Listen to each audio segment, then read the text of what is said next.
Welcome to Marketing Speak, a series of interviews and monologues featuring thought leaders and industry practitioners in search engine optimization, e-commerce, and online marketing.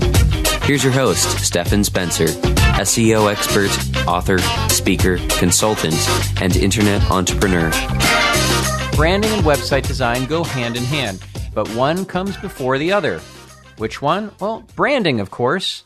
If you don't get branding right, then the website design isn't going to work. It's not going to convert your visitors into buyers, at least not effectively. And joining us today to teach us how this all works is Joana Galvao. She's the co-founder of Gift Design Studios, an award-winning digital agency specializing in world-class brand identities and conversion-obsessed design. Joana's work has been featured in The Guardian UK, Brand Brilliance, Smart Marketer, and Digital Arts Magazine. Joana, it's great to have you on the show. Thank you for having me, Stefan. So let's talk about websites and what makes them amazing and what makes them suck. So I'm sure you've come across lots of bad websites. So what makes a website really bad? Well, I think there are so many things that I could say here. But one thing that I wanted to maybe start with is not just what makes a website bad, but why should the website even be good? You know, I feel that a lot of entrepreneurs have gotten to a point where their business is really amazing and they haven't needed a great website for that. They're great at selling on the phone, or they've got really great Facebook group or great sales team. But what I invite people to consider is how much money are you actually leaving on the table? When was the last time you looked at your bounce rates and your conversion rates?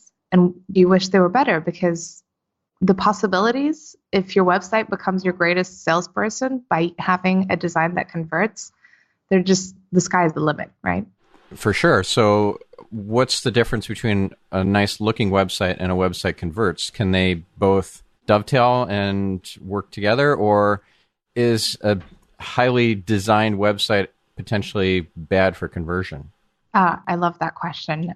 So, and this is actually something that I find myself talking to my designers on my team a lot about. And so the first thing I'll say is that the point of design is not just to make things pretty. It is a lot more than that. And you can have a beautiful website that doesn't convert at all. An example of that is I had a really great designer on my team I have a great designer on my team who created a beautiful monochrome website. So that's keeping the same colors throughout. And that meant that the buttons didn't stand out. So it wasn't clear for the viewer when they land where their eyes should go to. And that's an example of a good design, but that doesn't convert, because if the user doesn't know exactly what they're meant to do when they land on the page, then that's not a great experience and that's not going to convert. Yeah, that makes a lot of sense. So one kind of popular trend I see that I'm really sick of is ghosting buttons or ghosted buttons, where it doesn't really stand out. The button is maybe just a small outline until you mouse over it and then it pops for you. It becomes all colorful and vibrant. I think it needs to be vibrant and attention-getting before you mouse over it. Oh, definitely. In this day and age where our attention span is getting more and more reduced by the second, we really only have 2 seconds to capture someone. With that said, the simpler the content is on your website and the clearer the call to action is, the better chance you've got of them actually clicking where you want them to click. So how many seconds would you say we do have before the visitor loses interest and moves on their way?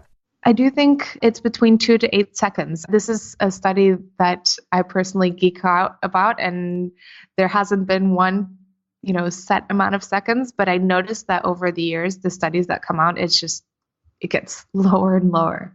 So 2 to 8 seconds. And what do you need to convey in those 2 to 8 seconds in order to have success with keeping them and getting them to convert? Well, first, the visuals have to grab the viewer, because our brain can recognize visuals much faster than it can read words. And it can create thousands of associations from that one visual hit. So the visual has to grab them. And it has to speak to your target audience, right? So if you're a luxury brand and that's really what you want to communicate, the feel that they get from the visuals, from the way the copy is laid out, not even the actual words, but just the shapes that it makes on the page and the font that you're using and the colors and the image, that has to attract your ideal customer and that has to create a feeling.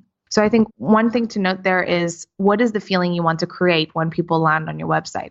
What do you want your viewers to feel? If you're an insurance company, people have to feel like they can trust you. Otherwise, if you're using a lot of red, which gets our adrenaline going and warning signs in our bodies, that's not going to be an ideal color. That's going to make the viewer feel maybe a little uncomfortable and blood pressure is going to rise and they might unconsciously know that you're not right for them.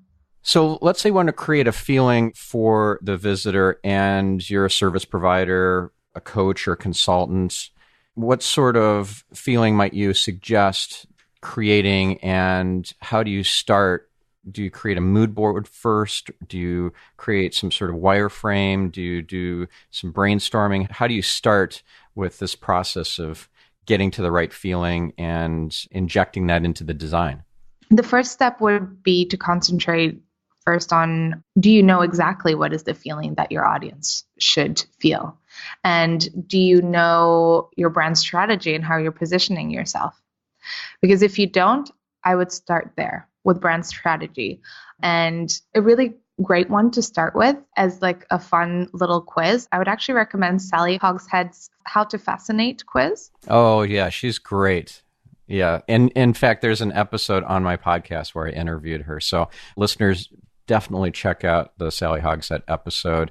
I'll include a link to that in the show notes. So yeah, she's awesome. I just met her actually 2 weeks ago in San Diego. I absolutely love what she's about. And I can see it really relating to the work that we do, because fascination essentially is a neurological state of intense focus. So your brain is actually completely consumed by the visuals or the brand, if we're talking about the website in specific.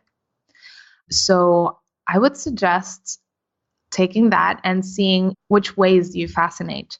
If it's mystique, how can we create that feeling in your website? Because if this is about you, the service provider, you, the consultant, then let's make sure that we're using your natural ways that you naturally fascinate when you're with someone face to face. Let's bring that on to the website and create that feeling.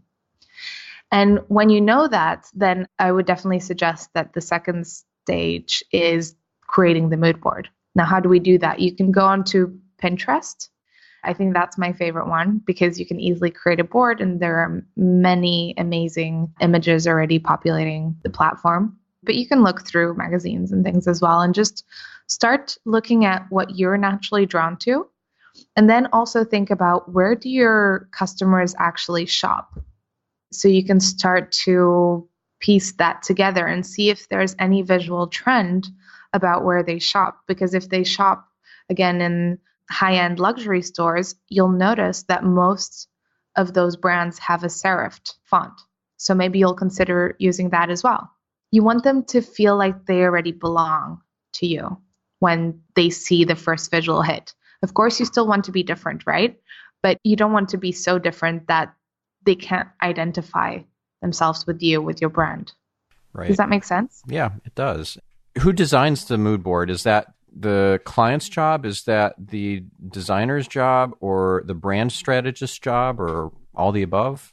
It totally depends where someone is at. I would say that if you're starting out and you're doing this yourself, definitely try it out. See how you feel and see if it comes easy to you or not. With us as an agency in particular, I like to take that job away from the client because we like to make it as easy and a great experience for the client as possible. So, and the way I see myself is sort of like a translator. I can take what's in your head and show it back to you in a visual form.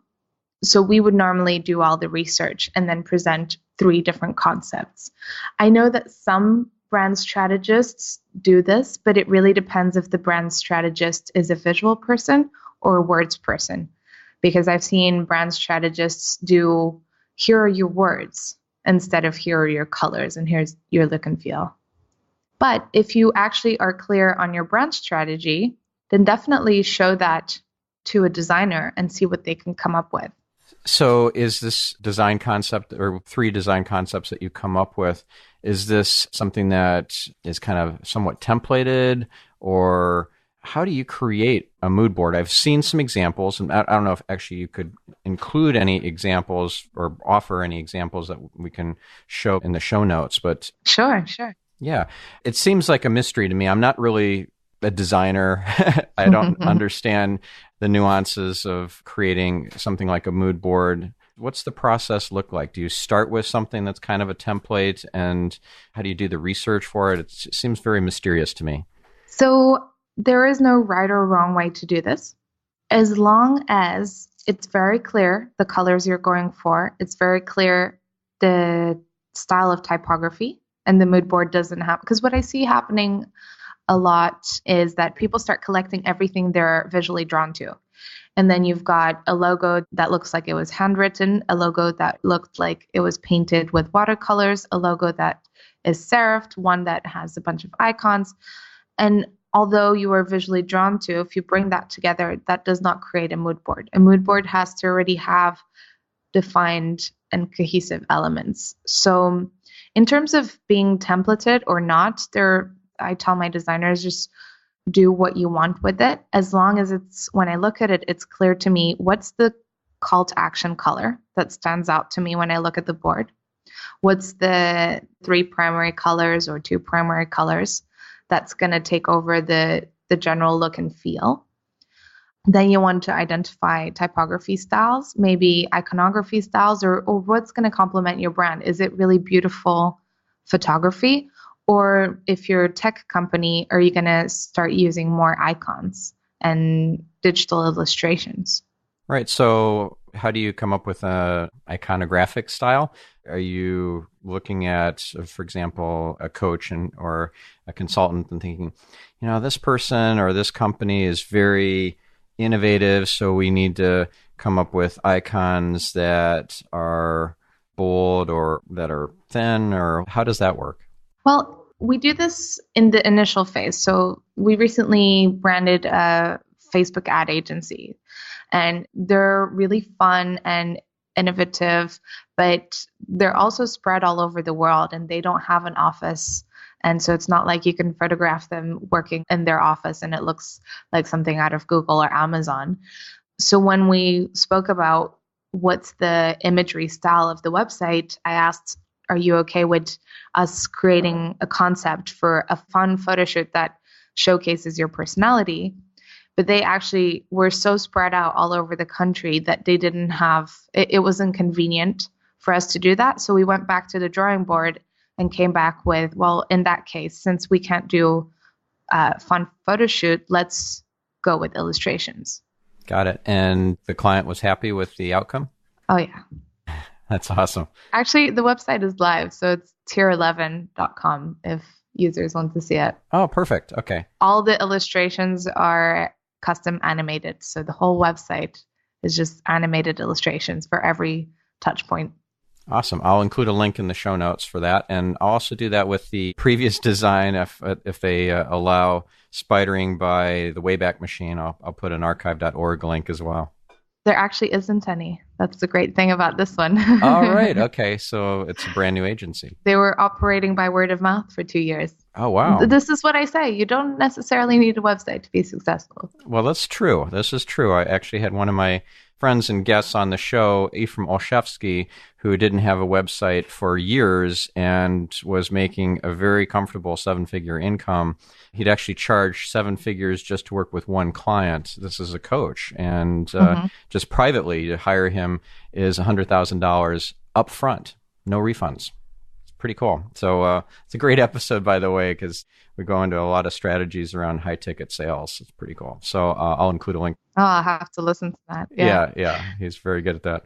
Yeah, I mean, I know I'm shooting myself in the foot here, but I want to be honest with everyone. If that's your business model, high-ticket sales, then maybe don't invest a ton of money in the website. But if you want to make more passive income and you have online courses, then definitely look at your bounce rates and ask yourself, are you leaving a lot of money on the table for not having a website that converts the best it could? So it's really look at your business model and does this make sense to do it well or not? Yeah, for sure. So what are the costs for doing a website design and build from beginning to end, including the mood boards, the brand strategy, brainstorming, the wireframes, mock-ups, everything soup to nuts until the site is finally live?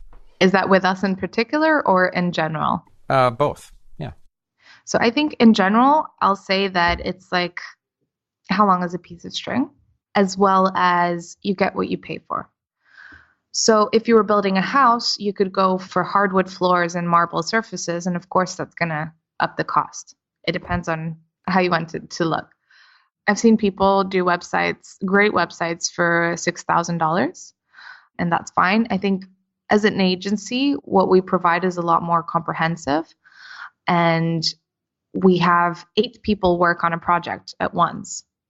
And so our prices are $20,000 if you want to go from very beginning, you've got no branding, you're not sure of your colors and your strategy, all the way to the end with a 6-page working website, fully responsive, video tutorial library on how to use it, all of that. And on that note, actually, I'll say that the way that a website is going to work, even if you're hiring someone cheaper to get started on Elance, or I don't even know the platforms these days, 99 Designs or what have you. One thing that I will say is that it takes a whole team to create a website. And I know a lot of people get lost onto, where do I start? Do I get copy first or do I get the design done first? And what I've actually found works best is to get them working as a team and get them collaborating together, both the copywriter, the brander, the web designer, the developer, and communicate your vision and your mission to the team as a whole, so that you make sure that the copy doesn't sound really professional and then the visuals look really laid back and there's a mismatch there.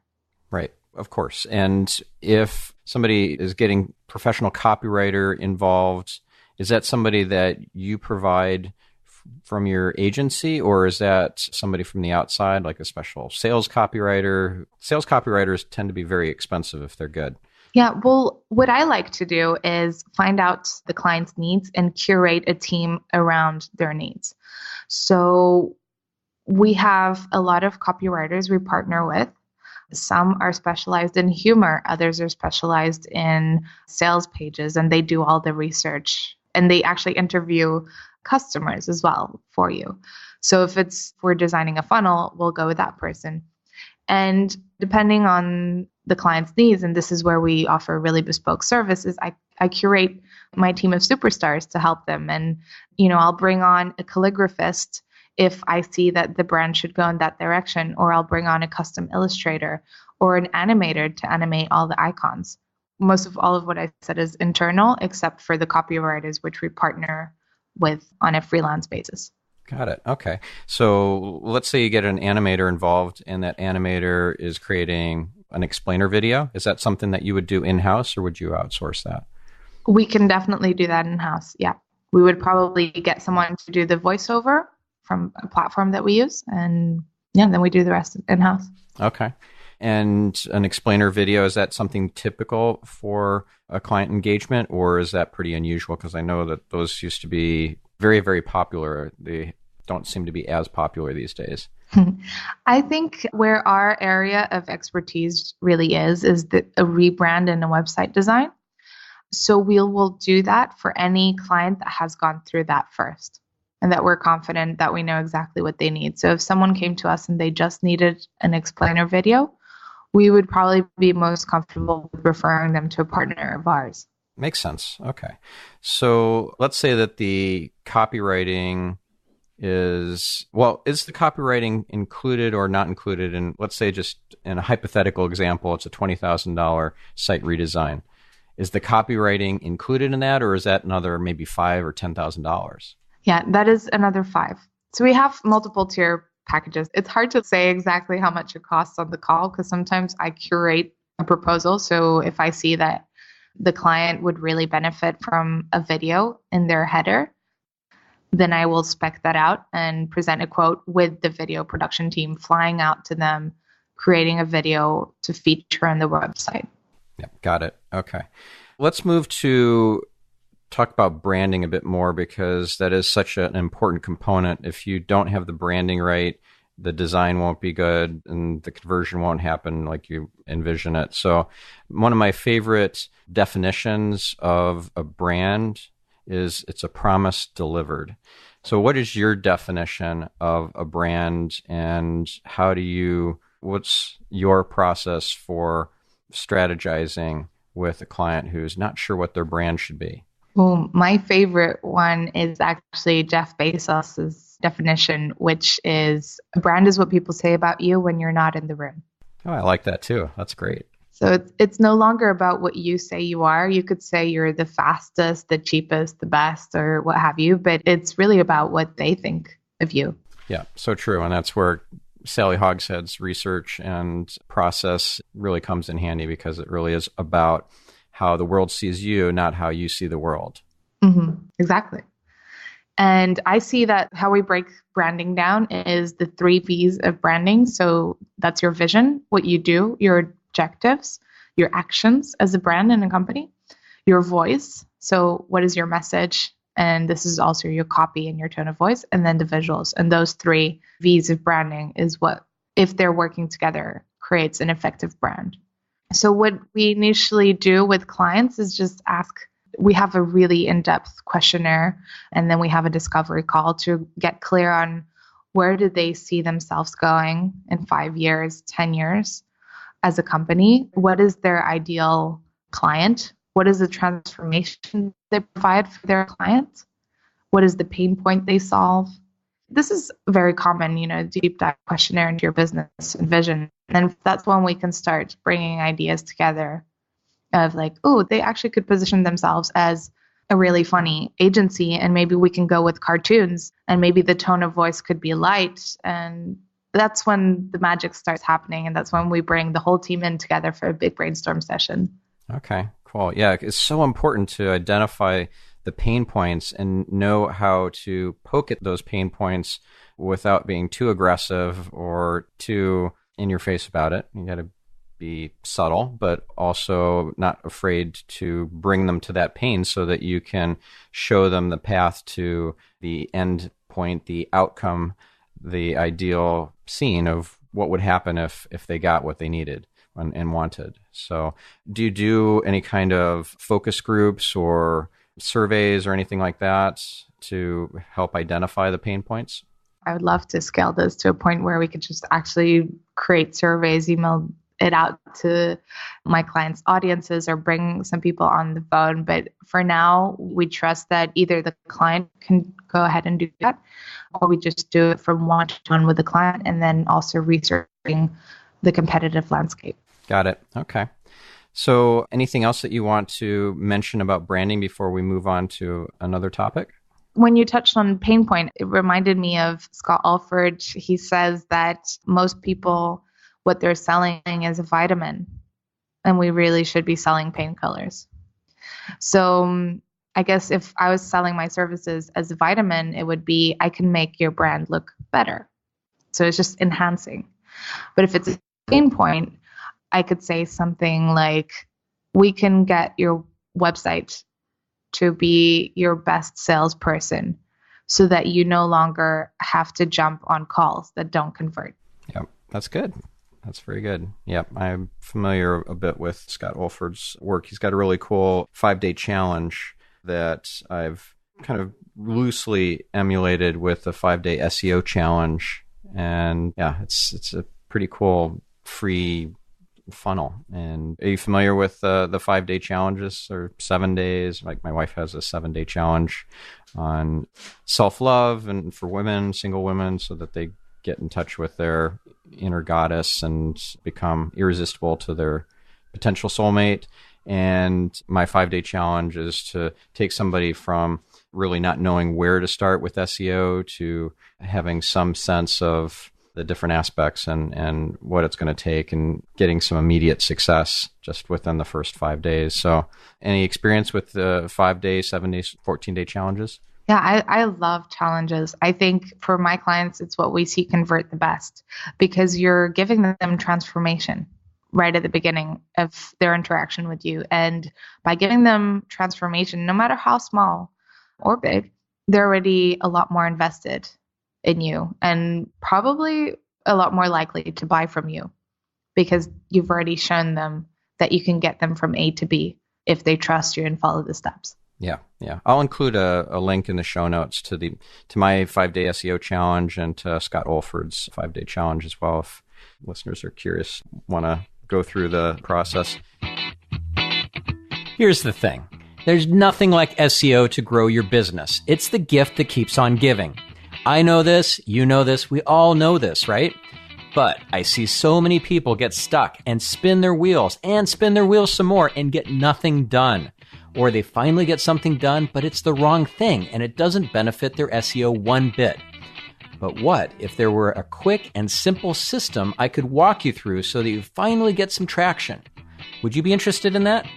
If yes, go to marketingspeak.com/challenge for a free 5-day challenge I've made for you because I want you to experience success with SEO. You'll learn some cool tools. You'll get into real action to jumpstart your traffic and sales using easy to implement SEO insider techniques. Again, go to marketingspeak.com/challenge to crush this. Now on to the second half of our interview with our guest. Let's move on to another topic. Let's talk about conversion and techniques that help with conversion and techniques that don't help with conversion, like some of the design styles that have become popular that are actually conversion killers. And then there are some things that are not intuitively obvious that would really help with conversion that websites just aren't doing. Sure. So on that, I love to tell this story. I don't know if you remember, but I don't know if it was a few years ago, but everyone was saying you should have a red button. It's scientifically proven that red buttons convert better. I actually never heard that. Right. Maybe it's just more people that look into this all the time. But for a while, everyone was saying red is the color that your button should be. It's the color that converts the best. And suddenly we had like all our clients asking us to change their buttons to red. And so I was a little curious about this because it didn't sound right to me because it shouldn't be the rule for every brand. And what I found was that the company that had A/B tested this, their whole website was green and their buttons were green. So they changed the buttons from green to red and they saw like a 50% increase in their conversions. But here's the thing, everyone thought it was the red, but the trick was there was a big enough contrast between the brand color and the call to action color that the button now started to stand out immediately when you landed on the page. So I think that's the first myth that I want to debunk, is that it's not about the color of your buttons and your call to action, is about how that stands out against everything else on the page. Right. So your action color needs to be very different from the kind of background color or the other primary colors that you're using. Yeah. Makes sense, yeah. And for an easy way to check this, just Google the color spectrum and try and make sure they're opposite for most contrast. Yeah, so this brings up another point I think is very important. There's a big difference between causation and correlation, and there are so many faulty studies where they found something to supposedly be true, but it was based on a faulty presupposition. So, for example, in the SEO space where I operate a lot, we'll have people say, well, H1 tags, those are important for SEO, and we're going to incorporate H1 tags throughout our website, and that's on the roadmap. And I'm like, well, that's a myth. That doesn't make a difference. It's not that it's an H1 tag or an H6 or a font tag. It doesn't matter. The fault here is in the study and on the presupposition that one thing causes another, but actually they could just be a correlation. So with H1 tags, if you added keyword-rich headlines or headings and you wrapped them in an H1 container, okay, that would improve your SEO. You'd get a rankings benefit because now you've added keyword-rich copy in kind of a large font typically. The way the styles are set up with H1s, they tend to be a larger size font. So Google figures that out and will give you more credit for keyword prominence because of that. But if you already had headings and they were using, let's say, font tags to get that particular size font and what have you, then you switch it to an H1 tag thinking, oh, well, I heard that H1s are important for SEO. No effect. Yeah. So it's important to have the right kind of study and to only test one variable at a time, which is tricky. If you don't know what you're doing, you might inadvertently incorporate multiple variables and think, well, I'm just testing to see if H1 tags work or not. I'm going to add H1 tags across my site, but you also added keyword-rich headings that you didn't have before. So yeah, key point I think that people tend to miss. I agree 100%. Yeah. And I think it's a common thing for it to happen. It's so easy to hear about what someone's doing that works for them and just want to try it out, but not necessarily is it going to be the right thing. Right. So parallax design is something that I think has been overdone to death. And I see that trend kind of dropping away, thankfully. It was cool when it started, but I was not a big fan of what tended to go with that, which was like a one-page website, which is terrible for SEO. So what's your view on parallax? I think you can still do cool things with it. We like to use it when we need to create depth and you want to have things moving at different speeds and different layers. That can work really well. If it's always the image in the section, like in the background that moves at a different speed, then I get that it's getting a little dated. Yeah, a little tired. Yeah. Mm-hmm. But I think you can play with it to make something really great if it's relevant to the concept. Yeah. So I think there's a way to do it in a way that is more subtle and makes sense for the brand. And there's a way to do it as a gimmick because everybody else is doing it. Let's do ghosted buttons. Let's do parallax. Let's do huge video playing in the background just because that seems to be the design of the year, sort of style or approach of the year. So I'm not a big fan of just using gimmicks as a gimmick. Yeah, I'd love to go back to, because you asked about conversions and best practices for website conversions, right? So we spoke about the contrast of the buttons. There are a couple of other things that I'd love to share. And it's actually really simple. So the end goal is that you give your viewer the best experience possible. And how do you do that? You make sure that everything is very clear. So it's very clear what's the title. So there's like contrast and typography and hierarchy of the content. So it's very clear for them to know what they should read and in what order of importance does it have. It should be very clear for them where they should click. If you make it easy, they're most likely going to stay and read. You want to follow some key best typography practices, and I'll very quickly go through them. Is you don't want your lines to be longer than 12 to 14 words.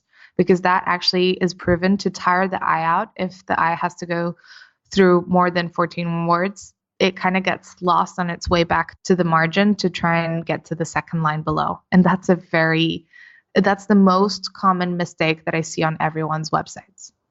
So if you take one thing away from this podcast, if you go check your website and check that there are no more than 12 to 14 words per line, and if you do, fix it and see if that helps. I'd be happy if that was the one takeaway that people got from this podcast. I love that. Is there a tool, by the way, to check that across your whole website? That would be pretty cool if there was. No, but we could make that. That would be, I think, a good viral marketing strategy. Well, for me, it's second nature. I'm like, oh, there it is again. I don't even have to read and count the words. I can already see when a line is too long, but that would definitely be a really cool tool to do. I think so too. Yeah. And the second thing, you want to make sure that the text is at least 16 pixels for it to be easy on the eye. I mean, these days, no one likes to jump through hoops. So if you want them to give you their email, you have to make sure everything is very easy for them. The experience is very easy so they can clearly read and that they don't have to squint their eyes, so that the line is an appropriate size and it's also an appropriate distance apart from the line below. So look at, I'm trying not to use too much jargon so we don't lose everyone, but look at the spacing between the lines. In development terms, it should be 1.5 EM. If that sounds Chinese, just space them out a little bit. Just think of like double spacing in Word documents. That's what you're trying to go for a very easy read. Then also don't have very long paragraphs. Split up your content as much as you can. Break it up with images just to keep the users engaged. You want to use also a lot of white space to rest the eye.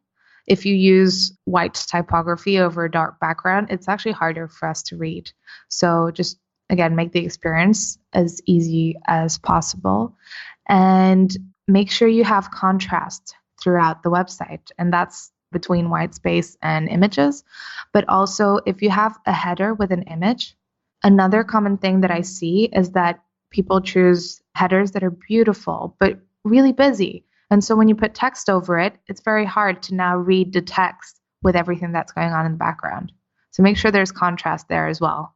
Just a real quick question on this before, I'm sorry to interrupt, but when you have a header with a beautiful image, does that beautiful image have to kind of tell a story or have some sort of metaphor behind it? Or do you just look for really beautiful images that aren't too busy? Definitely images that aren't too busy should be rule number one, because you could find an image that it's the perfect image, but text can't go over it. Then don't use it in the header. Save it for later. And so it really depends. When we have clients that have their own personal brand, they generally want to be featured in the header. So what we do is we create a photography style guide that with very clear directions to their photographers that says, shoot against this brick background because the call to action is bright yellow. So we need a darkish background so the call to action stands out. Make them stand on the left-hand side of the photo and have a lot of space to the right so that we can put the text on there. And we make sure that the images are created to the website's needs. If it's something else, we try to use images that do create that feeling. So if it's a meditation teacher, a photo of water or the sky is perfect for that because it's blue. It's one of the most calming colors. It's nature. So it really depends. Got it. Okay. Is there a way to leverage metaphors in the design? Is that something that is kind of part of your strategy or not? What do you mean by leveraging? We use a lot of metaphorical images. Yeah, so I guess to incorporate metaphors into the design, like, for example, if you're doing a PowerPoint deck and you want to convey a concept, let's say that you want your audience to get into a higher vibrational state when they're going to absorb the information from your talk. And so you show a picture of an oscilloscope, which is kind of metaphorical because you don't immediately make the connection when you see the words in the picture on the screen and it says, tune into the right frequency or whatever. And they're like, tune in the right frequency. And then you explain, like, you need to get into the right vibrational state so that you are most receptive for learning this material. And that kind of a metaphorical image choice, I think, is more powerful than just having a really nice looking stock photo that doesn't really say much. Some people shaking hands or something, like the most overused stock photos of all time that you see on so many websites. So that's what I was talking about regarding metaphors.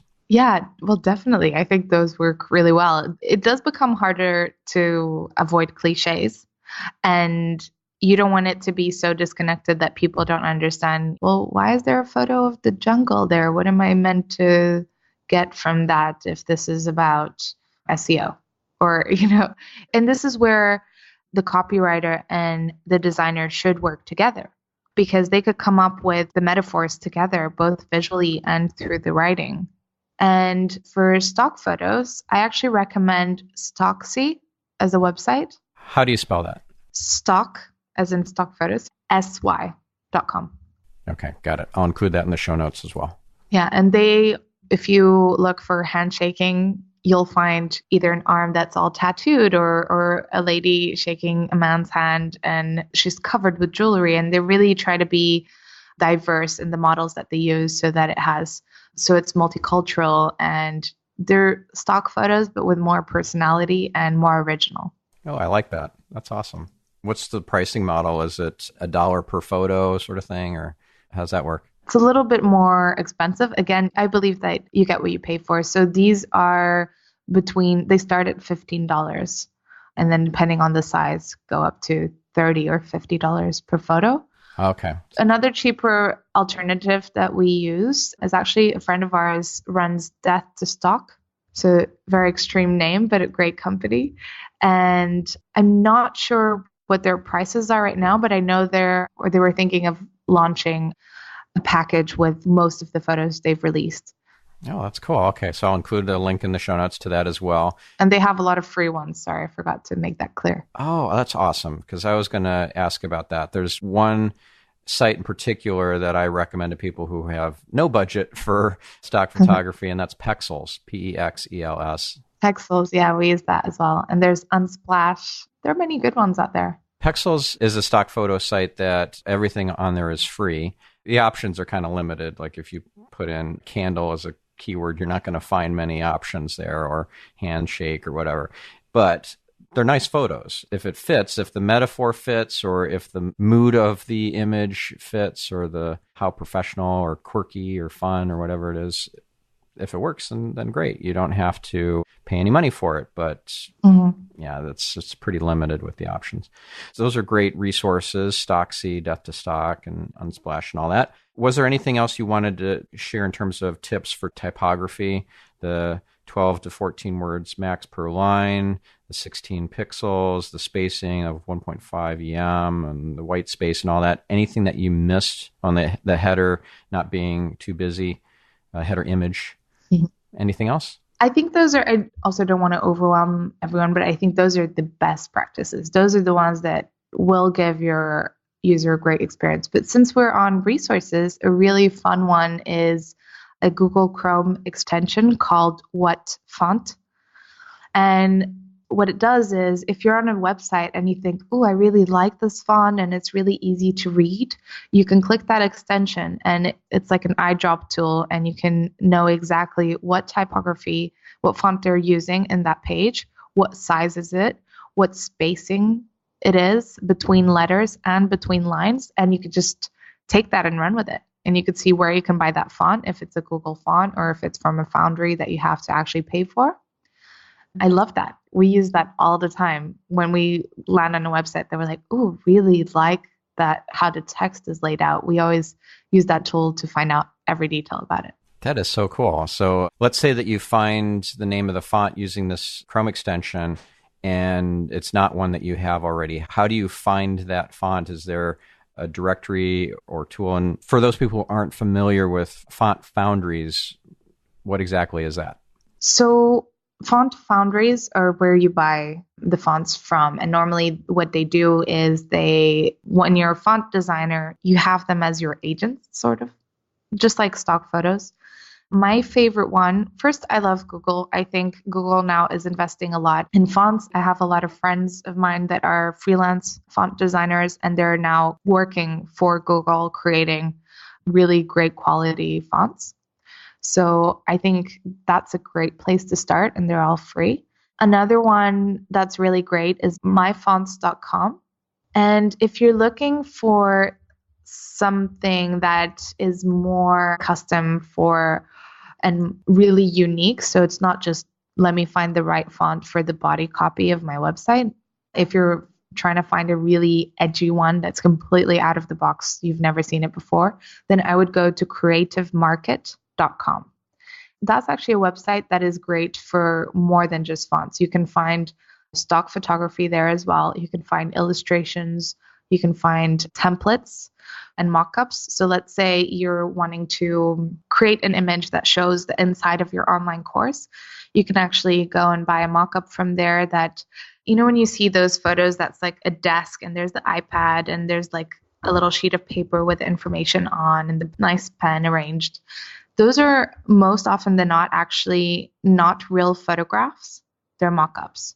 Right. So you've designed this. It's not a real world photograph. You've taken the idea of taking an online course and making a DVD set that doesn't actually exist in the real world, but it looks like it's a set of DVDs with a really nice box and imagery on the DVD itself. And that was all done like in Photoshop or something, or using some sort of template, right? Yeah, exactly. Or when you're having like a free ebook and you see it looks like it's a hardcover book as a photo to draw you in, or on a Facebook ad, that's something that is very easily done with a mock-up. And it's a file that you literally just open, drag and drop the photo that is meant to be the book cover, and done. It's on there. You can also do it with t-shirts, packaging, anything from supplements to boxes. It's really crazy what you can do with it. It's great. That's awesome. And is that something that is done inside of Photoshop or just inside of the website? It is done inside of Photoshop, yes. Okay. So that's what, a Photoshop effect? I'm not a big user of Photoshop, so I know there's like filters and effects and things like that. I don't know what the right terminology is for this kind of a function inside of Photoshop. So you buy this as a separate kind of add-on or whatever for Photoshop from Creative Market? Well, you just buy it as a file, and the file has multiple layers, and you just have to drag and drop in the layer that it says insert photo here. Got it. And it'll do the rest. Yeah. Got it. Okay. Very cool. Very cool. So if you wanted to impart one key piece of advice that you haven't already imparted to our listeners, what would it be? Okay, so it would be about working with designers. Okay. What I found by leading a team of 10 creatives is that, and I'm so heartbroken when I hear this a lot, like, oh, my designer just disappeared. I think it's because designers' egos get bruised very easily. Okay. So I would say that be prepared to have a little patience. And the way I would approach working with a designer is just know that it's likely that they don't get it right the first time, and that's okay.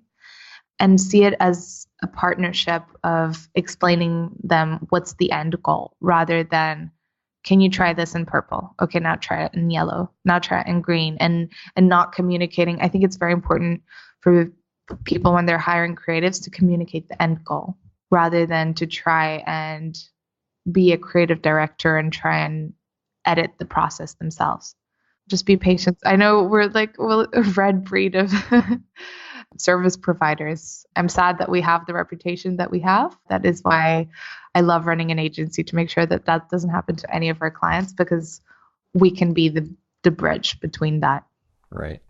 Yeah. I always tell people if they're trying to convey something that's critical, use the criticism sandwich approach. Like, first say something that's really nice that you appreciate about the design, the deliverable, the strategy, or whatever, and then give the negative, critical feedback in a empathic way, and then say something nice again.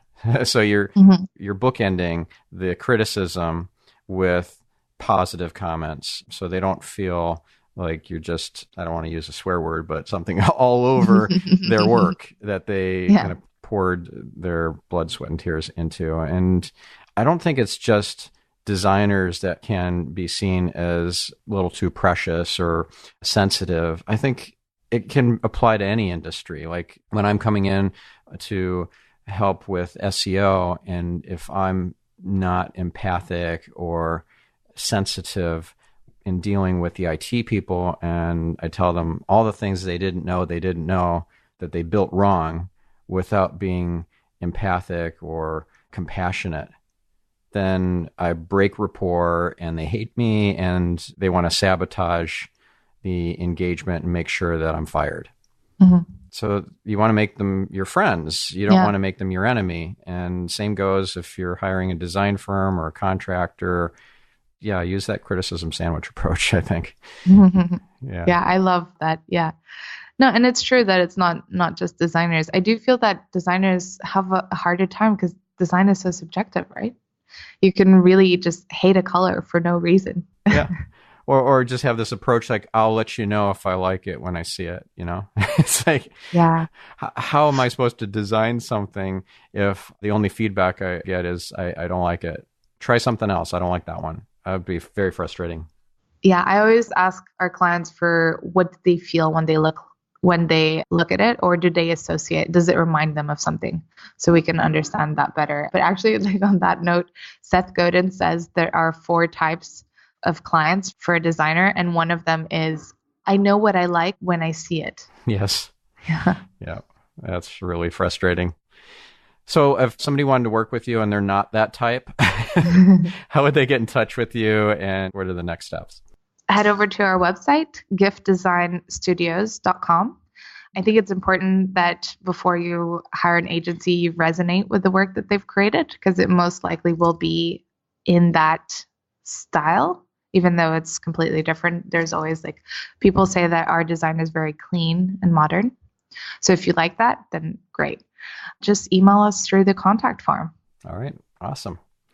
Well, thank you so much, Joana. And there's great, very actionable advice that you conveyed in this episode. So what we always do is we create a checklist of action items to take from the content of the episode so the listeners can download that and action it. So listeners, that will be at marketingspeak.com. So go check that out along with the transcript of this episode, the show notes, all that is at marketingspeak.com.